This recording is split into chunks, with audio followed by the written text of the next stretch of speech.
Now further on up the mesa, we're presented with a scene that's quite intoxicatingly beautiful. Here's a species of Hesperocyparis. This here is Rosa minutifolia. You can see one's blooming right there. That right there is Salvia munzii. Agave shy subspecies called Maniana. Celia californica. Bargero cactus amorii. And a diminutive species of cryptantha, I believe, boraginaceae. Look at that beautiful new growth on this ferocactus.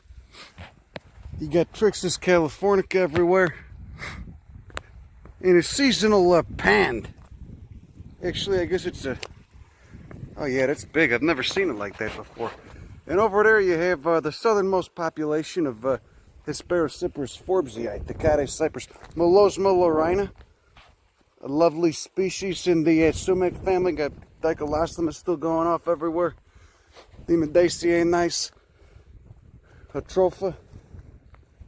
And then let's sit at the chaparral. There's the Juniperus californica right over there. And Fraxinus perii. Now here we have a very dangerous but also a very beautiful plant in full frontal nudity, aka anthesis. Well, not quite anthesis. These flowers aren't quite mature yet. It's almost a yucca, but not quite a yucca. Hespero yucca whipplei. Whoever Whipple was, they named a mountain range after him too. Some dead white guy probably. It's kind of unfortunate. Regardless, what a beautiful plant.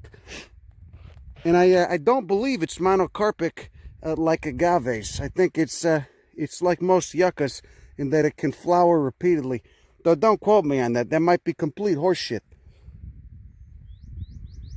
Nice granitic landscape of, I guess this is still a coastal peninsula, but we're a little bit more inland, about, I don't know, 14 miles inland. There's the Wash down there. Another Xylococcus right there. Another euphorbia. But let's take a look at this. Well, first off, were you to fall on this, you'd probably certainly die, you know. But it's still got such a beautiful blue glaucous color. And these flowers, of course, have this maroon tinge to them. And I believe, like the true yuccas, they are pollinated by moths. I don't think it's a particular species. It might be just generalist moths. And I do see some flies in there too, some tiny flies. What's going on? Oh yeah, I just disturbed them. Oh, look at that. It's got a green stamen. Or a green stigma, excuse me. See those yellow dots? That's the male part. That's the stamens. The yellow dots are the actual pollen. And then the ovaries, that white bulbous thing with the green thing on top of it. And that green thing is the stigma. It's like the plant cervix. It's what essentially receives the pollen. Never actually looked at one of these flowers up close. How beautiful. Anyway, so here's the southernmost population of the Tecate cypress, which is a rare cypress to begin with, only known from a handful of locations in Southern California and northern Baja.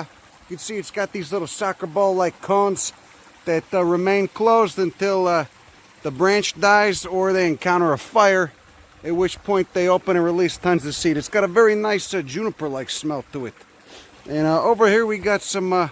I'll show you. We got some nice Baja bird bush. A nice little hummingbird nest. See how they cover it with lichen? Isn't that cute? I think the dude's still in there. I think I just bummed them out. I should probably get out of here. But they cover it with lichen to try and camouflage it. It's pretty cute. You see anything? Is there anything in there? I can't tell. Another thing about this tree, it's got this nice, really smooth red bark.